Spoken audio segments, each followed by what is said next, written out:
Bonjour et bienvenue dans cette vidéo. Aujourd'hui, on va essayer de voir, de percevoir la colonne. La colonne, un grand amas de vertèbres avec ses courbures lombaires, dorsales et cervicales.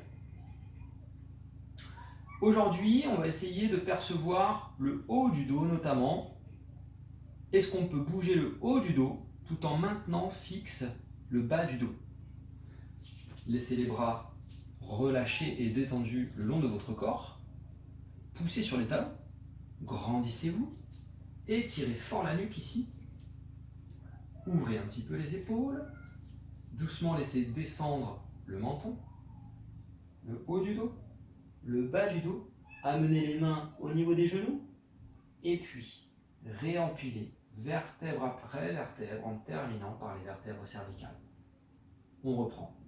On creuse un petit peu le nombril, le ventre, on resserre, puis on laisse partir le haut du dos, le menton, on relâche complètement les épaules. Vous voyez, j'ai les mains ici décollées des genoux. Si vous êtes là, vous avez les bras contractés. Donc relâchez vraiment les bras, puis poussez sur les talons, soulevez la cage thoracique ici, terminez par la nuque et les vertèbres cervicales. Grandissez encore. Je creuse le ventre, je libère ici le haut du dos, je relâche les épaules et en soufflant, on poursuit notre remontée, la cage thoracique, le milieu puis le haut du dos en terminant par la nuque. Encore une fois, ici, essayez de trouver un mouvement fluide. On inspire en remontant, on souffle en descendant.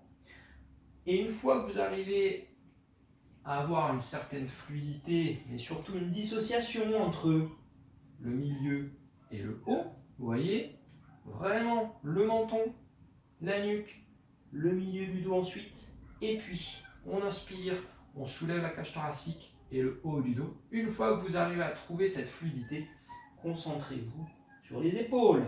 Donc là maintenant, je continue mes mouvements de colonne, j'essaye de détendre encore plus mes épaules et j'essaye de percevoir les omoplates qui glissent sur la cage thoracique et puis qui se remettent en place sans forcer.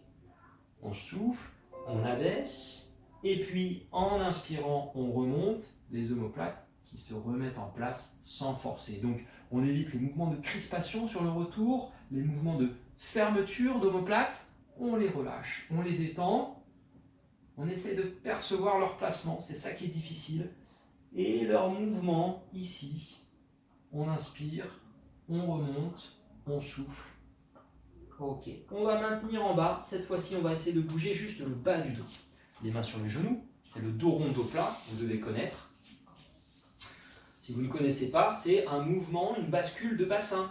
Je creuse le ventre, j'enroule le bas du dos, j'inspire, je retrouve mon dos plat. Le dos plat, c'est quoi? C'est le placement de la colonne avec ses courbures naturelles. Vous voyez le petit creux dans le bas, l'arrondi au niveau des épaules, et le petit creux donc au niveau des vertèbres cervicales.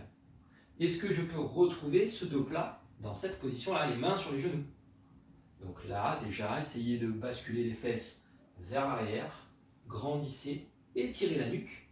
Attention aux têtes souvent qui descendent. Étirez la nuque. Et ensuite, on va agir avec le ventre. Je creuse le ventre et j'essaie d'arrondir le bas du dos. Puis j'inspire, je retrouve mon dos plat. En soufflant. Et j'inspire ici. Et une fois qu'on a ces sensations de dos rond, dos plat, alors dos rond c'est plutôt le bas du dos là pour l'instant, mais dos rond, dos plat, on va pouvoir aller chercher un petit peu plus loin sur ce dos rond pour étirer maintenant en rentrant le menton et en poussant les bras vers le bas. Donc là, à nouveau, je laisse étirer les omoplates. Puis j'inspire, je resserre un petit peu, je retrouve mon dos plat. Je pousse sur les talons, j'arrondis le haut du dos, et j'inspire, je retrouve mon dos plat. On le fait encore une fois en soufflant. Et remonter ici. Ok, qu'est-ce qu'on a vu aujourd'hui? Le haut du dos. Vous voyez, donc quand je descends ici le haut du dos, mes lombaires ne bougent pas. Et à l'inverse, le bas du dos. Donc j'ai vraiment une dissociation au milieu du dos, à peu près dans cette zone-là, entre la partie haute de la colonne et la partie basse. Et ça tombe bien parce que les lombaires ne sont pas spécialement faites pour bouger. Donc on va surtout s'intéresser à ces mouvements d'élévation de cage thoracique et d'ondulation sur le haut du dos en cherchant à stabiliser notamment les lombaires. Et ça, c'est le rôle du transverse. N'hésitez pas à refaire ces petits mouvements simples, vraiment, pour aller mobiliser, sensibiliser et connecter la colonne. Merci.